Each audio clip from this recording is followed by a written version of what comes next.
The trial began on a Monday in September, almost 11 months after the night Williams' house burned. The courthouse steps were lined with news cameras and protesters holding signs. Some signs supported the Smith family. Others defended the firefighters, claiming they were victims of a witch hunt. William held Jennifer's hand as they walked up those steps, cameras flashing, reporters shouting questions. Their kids weren't with them. They decided the trial wasn't appropriate for children, so they were staying with Jennifer's mother. The jury selection took 3 days. Each potential juror was asked if they'd seen the video, if they had opinions about the case. Nearly everyone had seen it. The video had been viewed over 50 million times at this point. Finding impartial jurors felt impossible, but eventually, they seated 12 people who claimed they could set aside what they'd seen and judge based only on evidence presented in court. The prosecution's opening statement was delivered by Assistant U.S. Attorney David Chen. He was methodical, walking the jury through the timeline of that night. The 911 call at 7:30, the fire truck arrival at 7:42, the 28 minutes of delay before water was sprayed. The defendants want you to believe this was protocol, Chen said, that they followed standard procedures. But you'll hear from expert witnesses, including retired firefighters with decades of experience, who will tell you there is no protocol that justifies watching a home burn for half an hour. You'll see text messages showing premeditation. You'll hear audio of racial slurs. And when you put it all together, there's only one conclusion. These defendants conspired to deprive the Smith family of their civil rights because of the color of their skin. The defense attorney, Robert Carlson, took a different approach in his opening statement. He acknowledged mistakes were made but argued they weren't criminal. "My clients are not perfect," Carlson said. "They made errors in judgment that night. Communication broke down. Procedures weren't followed as precisely as they should have been. But mistakes are not hate crimes. The prosecution wants you to see racism where there was actually just human error under stressful conditions." William listened to both arguments and felt his stomach churn. Human error, that's what they were calling it. As if deliberately mocking his family while his house burned was just an oops, my bad moment. The prosecution called its first witness. Harold Thompson took the stand and his testimony was devastating. He walked the jury through standard firefighting procedures, explaining exactly what should have happened that night versus what actually happened. "In 30 years, I never once waited for a second unit on a residential fire of that size," Harold testified. "And I certainly never stood around filling out paperwork while a structure burned. What I witnessed that night violated every principle I was taught." The defense tried to poke holes in Harold's testimony during cross-examination. Wasn't he retired? Wasn't his experience with older procedures that had since been updated? But Harold held firm. "The fundamentals of firefighting haven't changed," he said. "You put the wet stuff on the hot stuff as fast as possible. That's day one knowledge."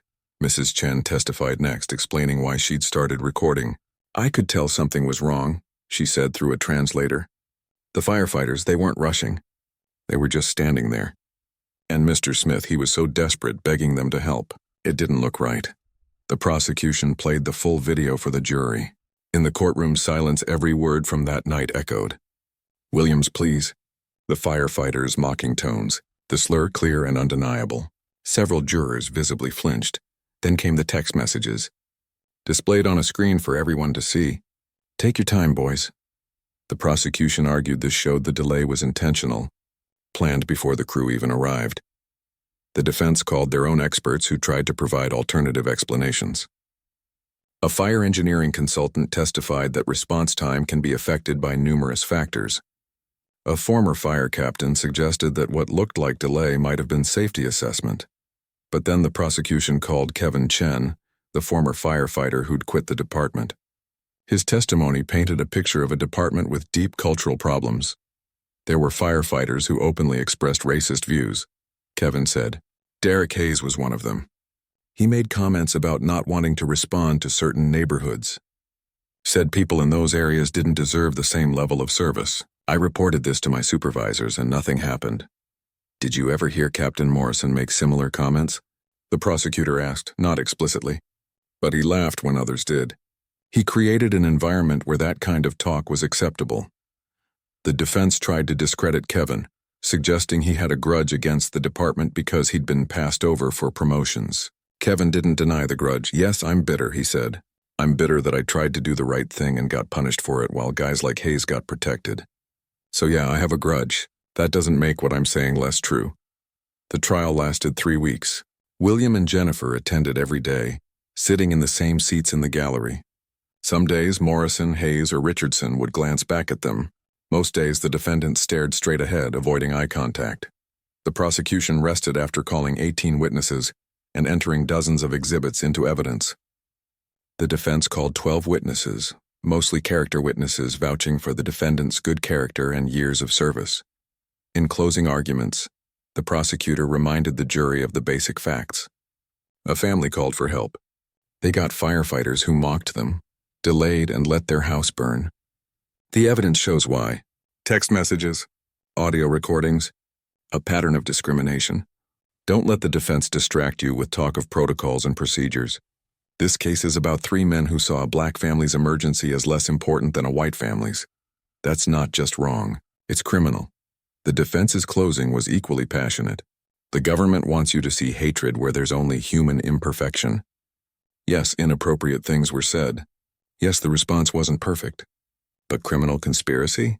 That requires proof beyond a reasonable doubt that my clients intended to violate civil rights. Sloppy work is not a federal crime. The jury deliberated for 4 days. 4 agonizing days where William and Jennifer waited in a hotel near the courthouse, afraid to be too far away when the verdict came. On day 4, at 2:47 p.m., they got the call. The jury had reached a verdict. Back in that courtroom, packed even fuller than before, William and Jennifer sat holding hands so tightly, their knuckles turned white. The judge asked the jury foreman to stand. On count 1, conspiracy to deprive civil rights, how do you find? "Guilty," Jennifer gasped. William felt his eyes burn with tears he'd been holding back for months. On count 2, destruction of property motivated by racial animus, how do you find? Guilty.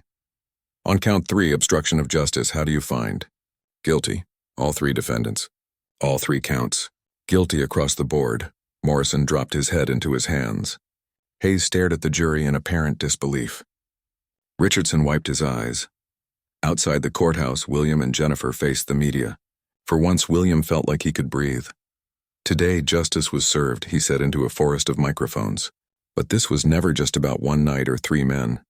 This is about a system that allowed discrimination to flourish. "We hope this verdict sends a message that accountability matters."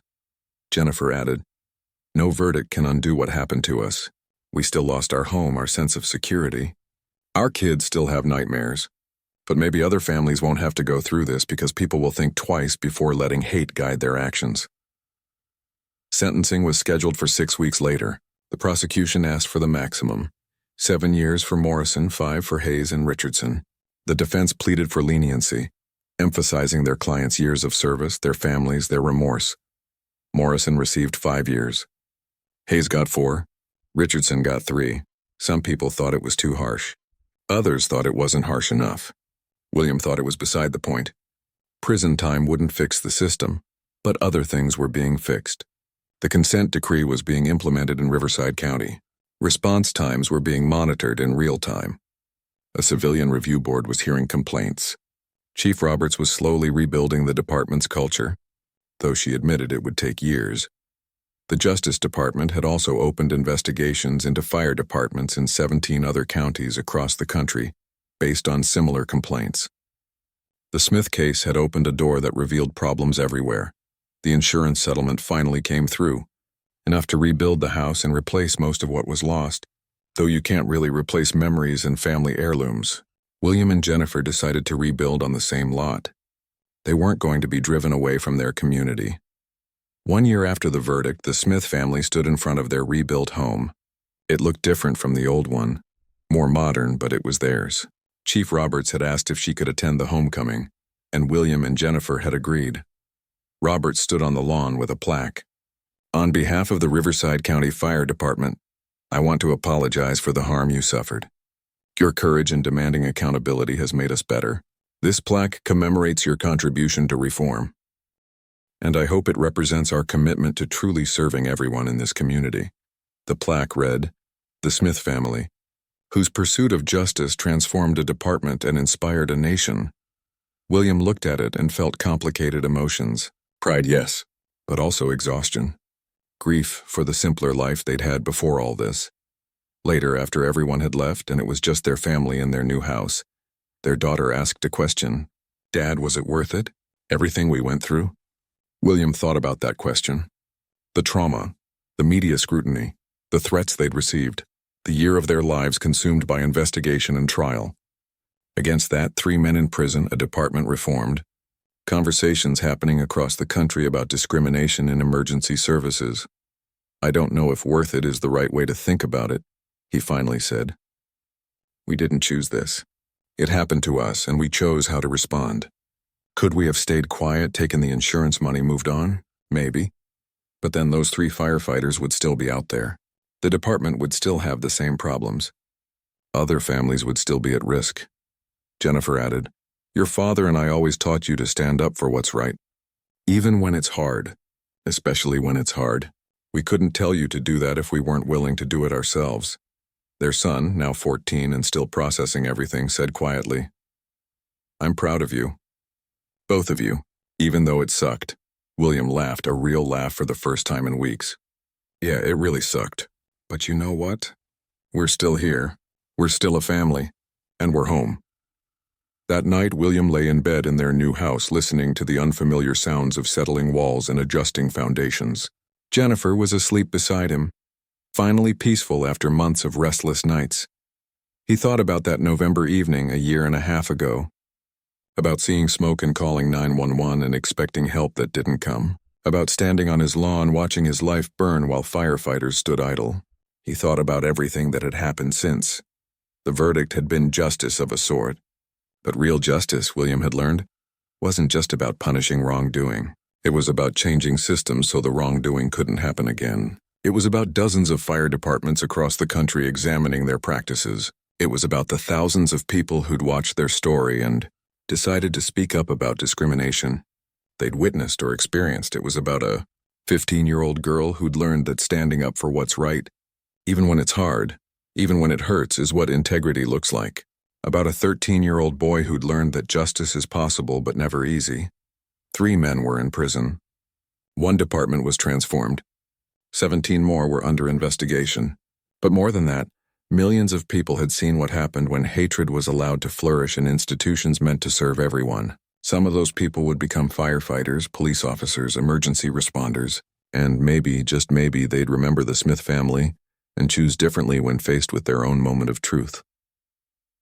William finally fell asleep in his new home, knowing that what they'd been through mattered. Not because it fixed everything. It didn't.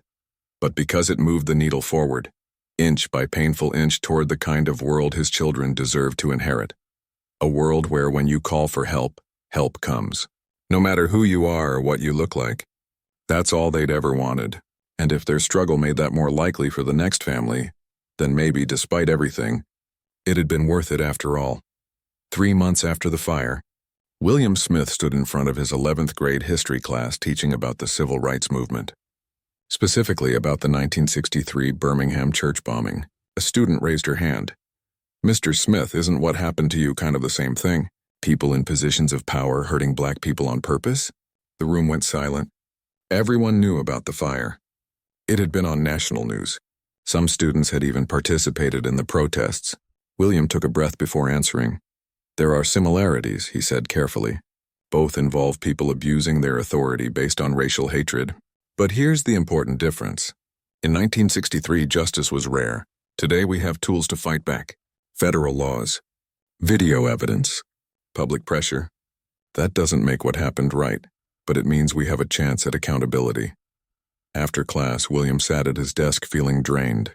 Teaching had always been his escape, but now even that was complicated. He couldn't just be Mr. Smith, the history teacher. He was Mr. Smith, the guy whose house burned down in that viral video. Meanwhile, the legal process was grinding forward at the pace that justice always seems to move, which is to say slowly. The FBI investigation had expanded to cover not just the Smith fire, but the entire department's practices going back 7 years. Federal prosecutors were building their case, but they were careful, methodical. Michelle Rodriguez had warned William and Jennifer about this. Federal cases take time, she'd explained. They'll investigate every angle, interview dozens of witnesses, build an airtight case. It could be months before charges are filed. Jennifer was struggling with the weight. She'd moved from crisis mode into a kind of exhausted determination. She still worked her shifts at the hospital, still made sure the kids kept up with schoolwork, still dealt with insurance companies and temporary housing. But at night, she'd lie awake thinking about those text messages.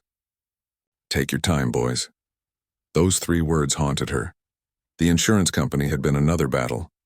They'd initially offered a settlement that didn't come close to covering the value of everything the Smiths had lost. Not just the house, but family photos, heirlooms, their daughter's college fund documents, their son's collection of basketball cards he'd been building since he was 6. How do you put a price on memories? Jennifer had asked their insurance adjuster during one particularly frustrating call. The adjuster had given her some corporate response about replacement value versus sentimental value. That's when Michelle stepped in, threatening a lawsuit. The insurance company quickly revised their offer upward, though it still felt inadequate. The Riverside County Fire Department, now under new leadership, was attempting damage control. The new fire chief, Angela Roberts, was the department's first African-American chief. She'd been brought in from Los Angeles County with a mandate to reform the department from top to bottom. Chief Roberts held community meetings, promising transparency and change. She instituted new policies, new training programs, new accountability measures. Some community members were hopeful. Others were skeptical. They're just trying to save face, one protester told a news reporter. Real change means getting rid of everyone who knew this was happening and did nothing. And there were a lot of people who'd done nothing. That became clear as the FBI investigation continued. They'd interviewed over 100 current and former firefighters. Many admitted they'd witnessed discrimination, heard slurs, saw response times deliberately slowed to certain neighborhoods, but almost none had reported it. Why didn't you say something? FBI investigators asked repeatedly. The answers varied. Fear of retaliation, belief that nothing would change, not wanting to be labeled a snitch. The code of silence that exists in many fire departments, police departments, any tight-knit organization where loyalty to the group is valued above everything else.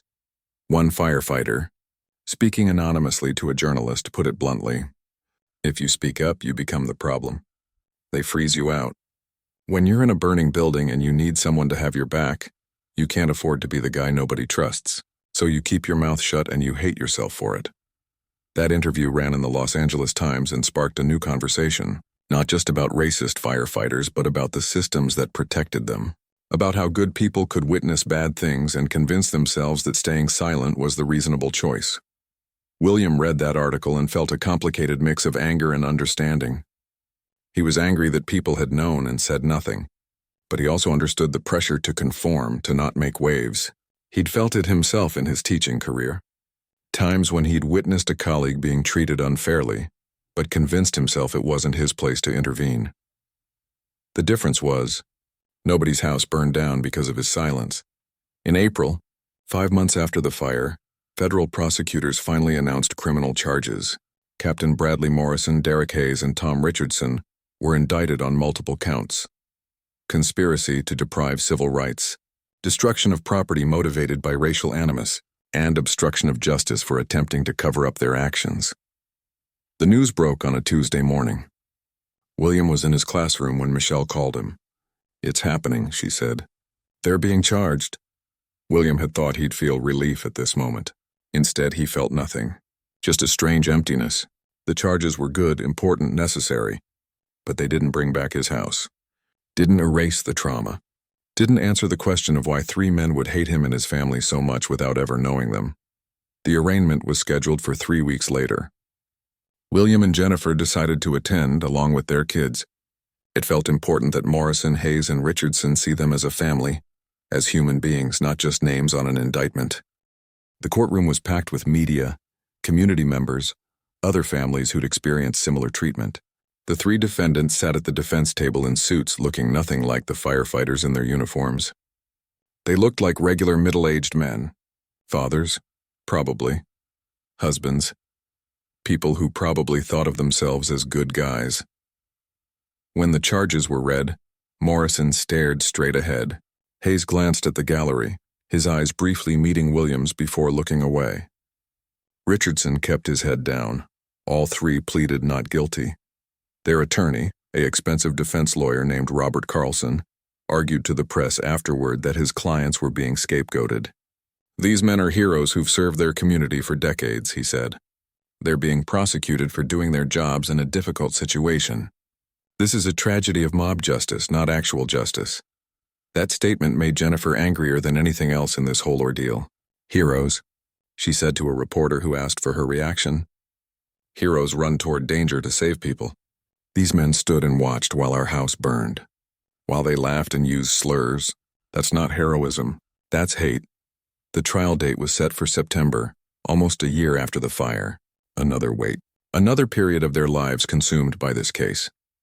In the meantime, the FBI's broader investigation into the Riverside County Fire Department was producing results.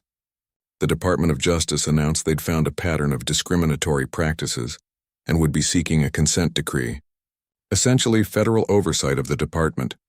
The consent decree would require comprehensive reforms, mandatory bias training, changes to hiring and promotion practices, an independent monitor to oversee response times, a civilian complaint review board, millions of dollars in investment to fix a broken system. Some firefighters welcomed the changes. Others resented them. The union fought the consent decree, arguing it was government overreach and unfairly painted all firefighters as racist. Chief Roberts held a mandatory meeting for all personnel where she addressed the consent decree directly. "I know some of you feel attacked," she said. "You've served honorably, and you're angry that a few bad actors have created this situation. I understand that anger. But here's the truth. This department failed, not just the 3 men being prosecuted, but all of us who saw problems and didn't fix them. The consent decree isn't punishment. It's an opportunity to become the department we should have been all along." Not everyone was convinced. Some veteran firefighters put in for early retirement rather than work under federal oversight. "Good riddance," community members said. But Chief Roberts worried about losing institutional knowledge, about the challenges of rebuilding a culture while maintaining operational effectiveness. William and Jennifer watched all of this unfold with mixed feelings. Progress was being made. Real structural change was happening. But it felt slow, insufficient. 3 men were being prosecuted, but dozens had been complicit. The department was being reformed, but how many other departments across the country had similar problems? Their kids were dealing with their own struggles. Their daughter had become more withdrawn, spending hours in her room. Their son had gotten into 2 fights at school, something he'd never done before. The trauma counselor they'd started seeing explained this was normal. "They're processing anger and fear," she said. "They feel unsafe in the world and they're acting out." Jennifer took a leave of absence from work to focus on the family. William continued teaching, finding some comfort in routine, but he'd lost some of his passion for it. History felt less relevant when his own present was so complicated. One evening in July, Harold Thompson invited the Smith family over for dinner. His wife had made her famous pot roast, and for a few hours they tried to pretend life was normal. Tried to talk about things other than the case, the trial, the reforms. But eventually the conversation drifted back. "It always did. I've been thinking about leaving the area," William admitted, "starting over somewhere else. Somewhere people don't know us as that family from the video." Jennifer shook her head. "We've already lost our house. I don't want to lose our community too. Our friends, our jobs, the kids' schools. If we leave, they win." "Maybe they've already won," William said quietly. "Maybe we're just convincing ourselves that justice means something when really, 3 guys will go to prison and nothing else will change." Harold, who'd been quiet, finally spoke up. "You know what I think? I think you've already changed things. Those text messages, they shocked people. They made it impossible to pretend this was just about response time data or protocols. You made people see the hate. That matters, does it?" William asked. "Because half the country thinks we're making this about race when it's not. They'll say Morrison and Hayes and Richardson were just incompetent, not racist. They'll find a way to excuse it." "Some people will," Harold agreed, "but others won't. And every person who sees the truth, who understands what happened and demands better, that's progress. Slow progress, frustrating progress, but progress." William wanted to believe that. He needed to believe that, because the alternative, that they'd gone through all of this for nothing, was too painful to accept. As they drove home that night, their daughter spoke from the back seat. "Dad, do you think they'll be found guilty?" William glanced at Jennifer before answering. "I don't know, honey. The evidence is strong, but juries are unpredictable. What happens if they're not?" William didn't have a good answer for that question. None of them did. The video hit social media on a Thursday morning, and by noon it had been viewed over 2 million times. Someone had shared Mrs. Chen's footage on Twitter with the caption, "Firefighters stood and watched this black family's house burn. Watch until the end for the audio." William was at Target trying to buy clothes for his kids since everything they owned was ash, when his phone started blowing up. Text messages from relatives, former students, colleagues at the school. His principal called. "William, I just saw the news. Take all the time you need. Your job will be here when you're ready." But William didn't feel ready for any of this. He felt exposed, vulnerable, like his worst moment was now entertainment for millions of strangers. Jennifer was handling it differently. She'd gone into her crisis mode, the same mindset she used when a trauma patient came into her ER. Stay calm, focus on what needs to be done. Don't let emotions cloud judgment. She'd already been in contact with Michelle Rodriguez 3 times that morning. "This is good," Michelle had told her. "I know it doesn't feel good, but public pressure is our biggest asset right now. The fire department can ignore a complaint. They can't ignore the whole country watching." By Friday, the story had reached national news. CNN ran a segment, so did MSNBC. Fox News brought on a former fire chief to discuss whether the response was really that unusual. The comments sections everywhere were brutal. People taking sides without knowing the full story, making assumptions, turning William and Jennifer's trauma into a political debate. But something else was happening too. People were coming forward. A woman named Patricia from the next county over called the local news station. "This happened to my family 3 years ago," she said. "Our house caught fire, and the fire department took forever to respond. We're black too. We thought it was just bad luck, but now I'm wondering." Then a Latino family from the east side of Riverside shared their story. A kitchen fire that the fire department had responded to with what seemed like deliberate slowness. They'd filed a complaint at the time, but nothing came of it. Suddenly, what looked like one bad incident was starting to look like a pattern. Michelle Rodriguez's office was flooded with calls. She brought in 2 other attorneys from her firm to help manage the caseload. They started pulling response time data from the fire department going back 5 years. What they found was damning. Average response time to white neighborhoods, 6.2 minutes. Average response time to black neighborhoods, 11.4 minutes.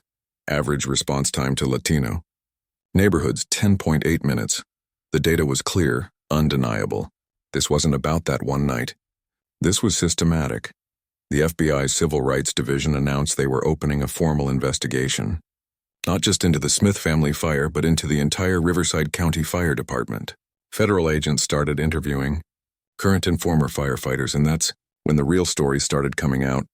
A firefighter who'd left the department 2 years earlier called Michelle's office. His name was Kevin Chen, Mrs. Chen's nephew actually, who'd quit after 8 years because he couldn't stand the culture anymore. There were certain stations where if you weren't white, you weren't welcome, he told the investigators. Racial slurs were common. Jokes about black people, Hispanic people, Asian people.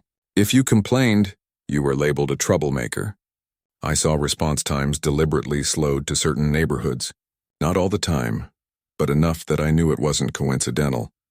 He also confirmed what Harold Thompson had suspected about Derek Hayes, one of the firefighters at the Smith fire. Hayes was open about his views. He had connections to extremist groups. We all knew it, but management didn't care. Or maybe they agreed with him. I couldn't tell which was worse. Another former firefighter, a black woman named Keisha Williams, shared her experience of facing constant harassment during her 5 years at the department. "They made my life hell," she said in a video interview that went viral. "Called me diversity hire. Put inappropriate pictures in my locker.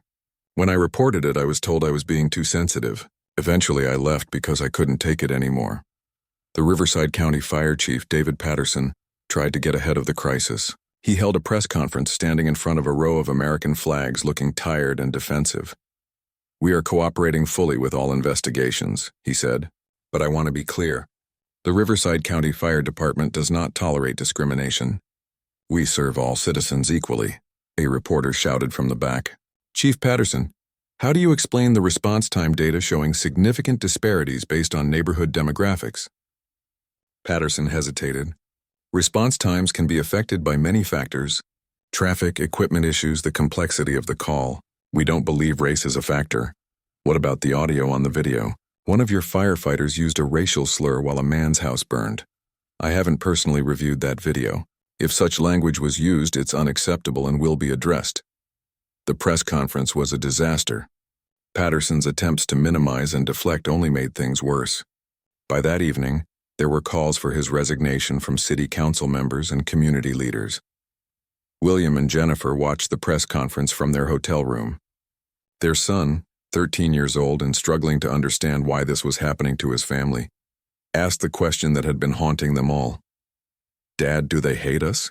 William didn't know how to answer that. How do you explain hatred to a child? How do you tell your son that some people might see his skin color before they see his humanity? Jennifer answered instead. "Baby, some people carry hate in their hearts. We can't control that. But what we can control is how we respond. We can fight for what's right. We can make sure this doesn't happen to another family." But privately, when the kids were asleep, Jennifer broke down. William held her while she cried, all the strength she'd been projecting finally cracking. "I just wanted our kids to grow up feeling safe," she whispered.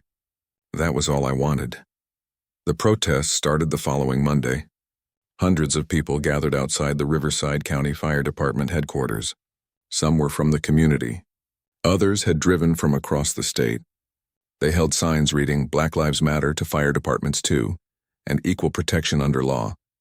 The protests were peaceful, but they were loud. News helicopters circled overhead. The fire chief refused to come out and address the crowd. That only made things worse. Inside the fire department, morale was collapsing. Firefighters who'd done nothing wrong felt painted with the same brush as Morrison, Hayes, and Richardson. Some defended their colleagues. Others quietly admitted they'd witnessed problems but hadn't spoken up. The union representing the firefighters issued a statement supporting the suspended crew members, calling the investigation a witch hunt. That statement sparked outrage and led to more protests. Michelle Rodriguez held a press conference with William and Jennifer by her side. It was the first time they'd faced the media together since the story broke national. Jennifer wore her nursing scrubs, having come straight from a shift. William wore a borrowed suit jacket that didn't quite fit. "My family called 911 expecting help," William said, reading from a prepared statement but looking up frequently to meet the cameras. "Instead, we got firefighters who seemed more interested in watching our house burn than putting out the flames.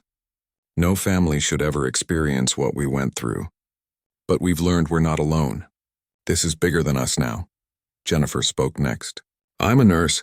I took an oath to care for every patient who comes through my doors, regardless of who they are or what they look like. Firefighters take a similar oath. They're supposed to protect everyone. But that's not what happened to us. And based on what we're learning, it's not what happened to a lot of families in this county." The questions from reporters were intense. How did they feel? Were they surprised by the response? Did they believe this was racism or just incompetence?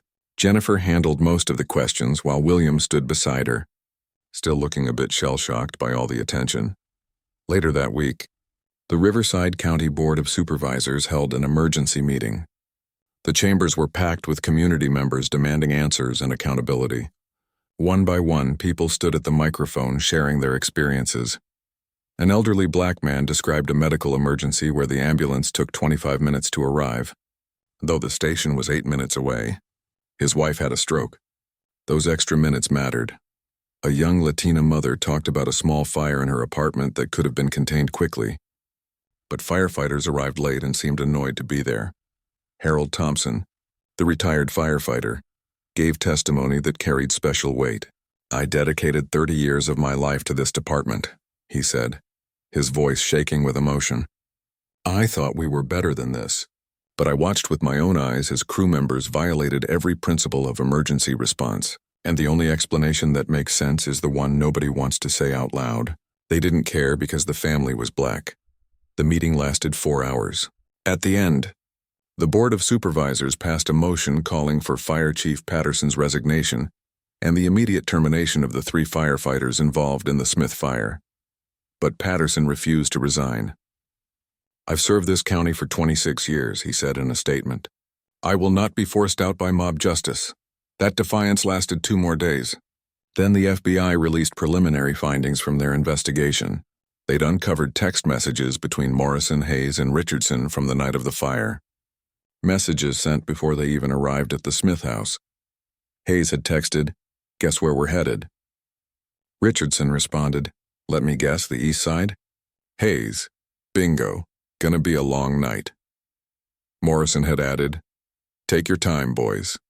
The text messages made national headlines. They showed premeditation. They showed intent. This wasn't negligence or poor judgment. This was deliberate. Within hours of the FBI releasing those texts, Fire Chief Patterson submitted his resignation. So did 2 deputy chiefs who'd been part of the cover-up, who'd reviewed the initial complaint and found no wrongdoing despite clear video evidence. William got the news while he was at school, trying to maintain some normalcy by returning to teach his classes. His principal pulled him aside during lunch. "Did you hear?" Patterson resigned. William sat down, suddenly exhausted. "It's not enough," he said. 3 people resigned, but there are hundreds of firefighters in that department. How many of them knew? How many of them looked the other way? His principal didn't have an answer for that. Nobody did, because the question William was really asking was bigger than one fire department. It was about systems that protected people who did wrong, about institutions that valued reputation over justice, about how many times this had happened before without a camera recording it. That night, William and Jennifer sat with their kids in their cramped hotel room and tried to explain what was happening. Their daughter had been reading comments online, seeing the hate directed at their family from strangers who thought they were making it up or exaggerating. "Some people are saying we're lying," she said, "that we just want money." Jennifer took her daughter's hand. "Baby, people say cruel things when the truth makes them uncomfortable. The truth is that we called for help and didn't get it. Everything else, all the investigations and resignations and protests, that's just the truth catching up with what happened." But William wondered if the truth was enough. Because even with video evidence, even with text messages, even with federal investigations, there were still people who refused to believe, who made excuses, who said it was an isolated incident. He thought about all the families who'd experienced something similar, but didn't have video proof, whose stories were dismissed, who gave up fighting because fighting seemed impossible. The system was starting to crack, but it hadn't broken yet. And William knew the hardest part was still ahead. Jennifer Smith walked through the door of the Riverside Inn at 2 in the morning. She'd driven straight from the hospital, still wearing her scrubs, her mind racing with 1,000 questions. The desk clerk had given her the room number where her husband was waiting. When she opened the door, she found William sitting on the edge of the bed, staring at nothing. His clothes were stained with soot. His hands were clasped between his knees. He looked up when she came in, and that's when she saw the expression on his face. It wasn't just grief. It was confusion, like he'd witnessed something he couldn't quite process. She sat down next to him and took his hand. "Tell me everything," so he did. He told her about smelling the smoke, about the fire spreading too fast to stop, about calling 911 and waiting, watching the flames grow. He told her about the fire truck arriving 12 minutes later, about the captain with his clipboard, about the firefighters who moved like they had all the time in the world while his house burned. "Jen, they just stood there." I'm not exaggerating. They stood there for almost half an hour before they even connected the hoses. And when they finally did, it was like they weren't even trying.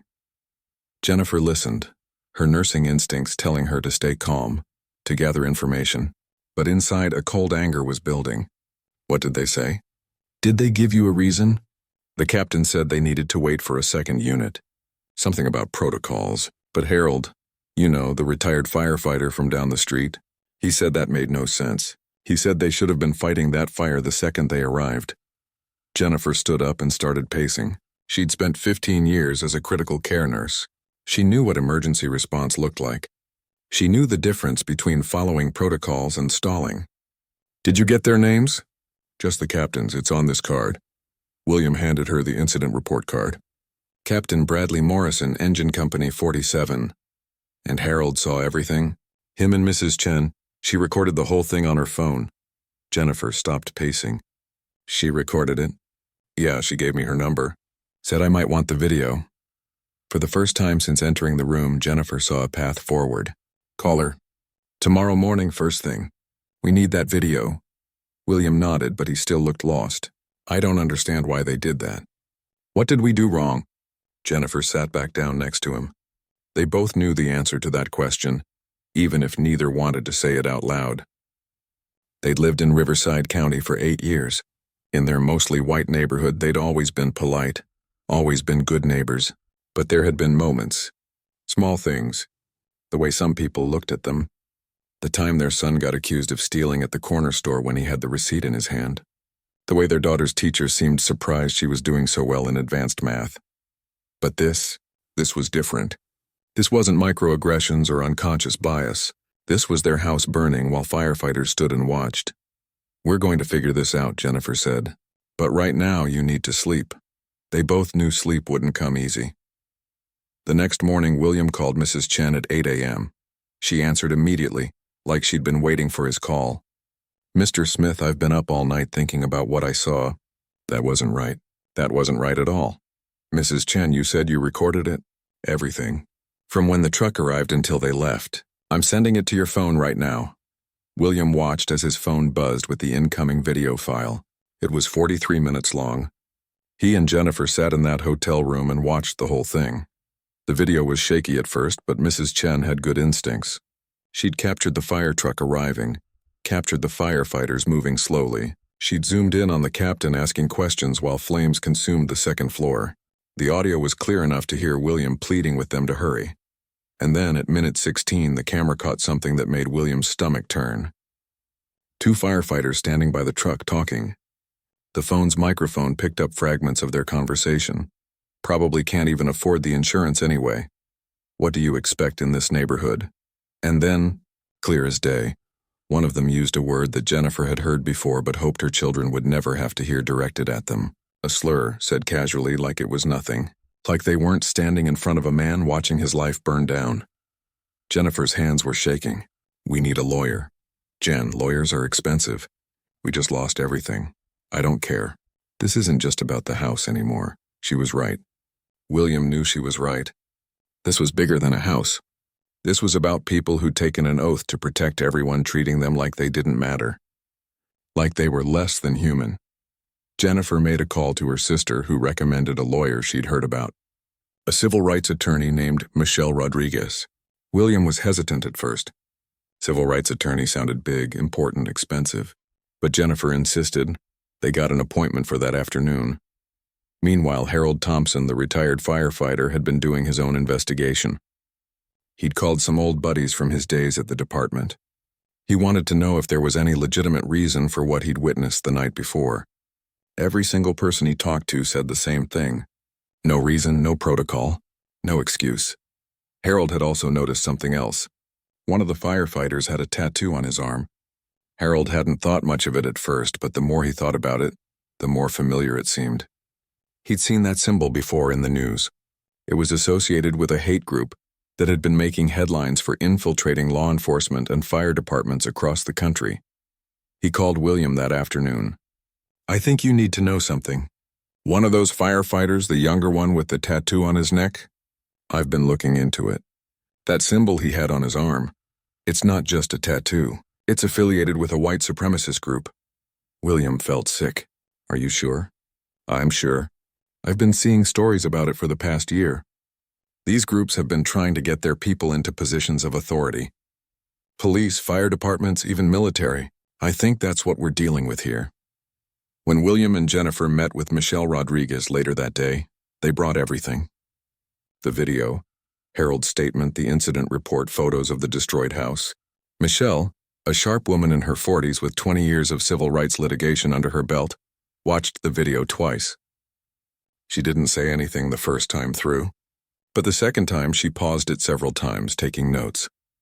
This is one of the clearest cases of discriminatory conduct I've seen, she finally said.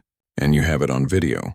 That's incredibly rare. What can we do? Jennifer asked. We can do a lot. First, we file a formal complaint with the fire department. Second, we contact the state fire marshal. Third, we reach out to the FBI's civil rights division. What these firefighters did isn't just wrong, it's potentially criminal. Criminal? William hadn't thought of it that way. Absolutely. Deliberately failing to provide emergency services based on race is a violation of federal civil rights law. And if we can prove this was premeditated, which the audio suggests it might have been, we're looking at conspiracy charges. The room was quiet for a moment. William had walked into this meeting thinking maybe they could get the fire department to pay for their house. He hadn't realized they might be opening up something much bigger. I need to be honest with you, Michelle continued. This is going to be hard. The fire department will protect its own. They'll claim you're mistaken, that everything was by the book. They'll bring in experts to explain away every delay. You'll be put under a microscope. People will question your motives. It's going to be exhausting and painful. Jennifer and William looked at each other. They'd been married for 17 years. They could read each other without words, and in that moment they both knew what the other was thinking. We have 2 kids, Jennifer said, and right now they're staying with my mother, confused and scared because their house burned down. When they ask us why this happened, I need to be able to tell them that we did something about it, not just for us but for every other family that might go through this. Michelle nodded. Then let's get to work. Over the next few days, things moved fast. Michelle filed a formal complaint with the Riverside County Fire Department. She sent copies of the video to the state fire marshal and to the FBI's Civil Rights Division. She also reached out to local news stations. The fire department's response came within 24 hours. A short statement. We take all allegations seriously and are conducting an internal review of the incident. We cannot comment on ongoing investigations, but the news stations were more interested. A reporter from Channel 7 called William directly. Mr. Smith, we'd like to do a story about what happened. Would you be willing to talk on camera? William wasn't sure at first. He was a high school teacher, not someone used to being in the spotlight. But Jennifer encouraged him. People need to see this. They need to know what happened, so William agreed. The interview aired 3 days later. Channel 7 showed portions of Mrs. Chen's video, blurred out the slur but mentioned its use, and interviewed Harold about the violations of standard firefighting procedures. The response was immediate. The station's phone lines lit up. Social media exploded. By the next morning, the story had been picked up by news outlets across the state. Engine Company 47's crew suddenly found themselves under a level of scrutiny they'd never experienced. Captain Morrison, Derek Hayes, and Tom Richardson were placed on administrative leave pending the internal investigation. But for William and Jennifer, sitting in that hotel room with their kids trying to explain why they couldn't go home, that wasn't enough. What happens if the investigation doesn't find anything wrong? Their daughter asked. She was 15, smart enough to understand that sometimes the system protected itself. William didn't have a good answer for that. All he could do was hope that the truth would matter, that the video would matter, that they would matter. It was a Tuesday night in November, and William Smith was doing what he did most evenings after dinner.